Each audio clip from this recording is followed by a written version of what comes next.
Welcome back, Science 10. This is the first assignment in the CD1 section, Climate Dynamics, looking at human actions on local, regional, and global climate and sustainability of ecosystems. So for this one, we're going to look at determining your ecological footprint.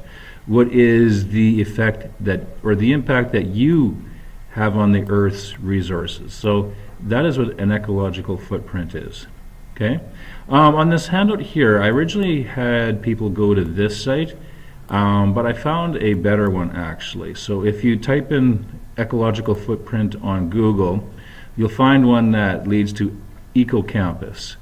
Go to that one because it's a really good one, and eventually you will see how many Earths you end up using. Now this site does not determine how many Earths you would use, but it relates the people on the planet to how many, I think it's basketball courts they would need. And then from there you can see how much you need, and then from there you can figure out how many Earths you would in fact need if everyone lived like you do. Okay? So if we look over here, what was your ecological footprint? So how many Earths are needed if everyone on the planet lived like you? Again, that'll be an easy calculation when you get to the end. So if everyone lived like you, would it be sustainable? Explain why or why not. Number 3, think about your responses to the ecological footprint calculator. What are some ways you could realistically reduce your footprint? So the little quiz here asks a series of questions. Think of ways in which you could maybe reduce your ecological footprint in the long run. And then recalculate your footprint.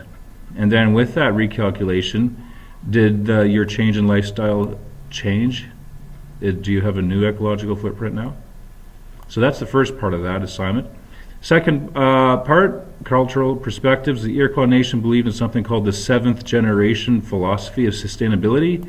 Use Google to find out more about this philosophy. So if you just simply type this in, I think there's a Wikipedia page that pops up and you can easily address that question.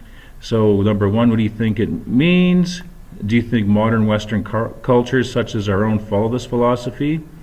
And then provide some reasons or examples for your answer in question 2A. All right, so that is the first assignment there. Once again, go into Google, type in ecological footprint, go to the one that involves EcoCampus. Okay, great. We'll see you again.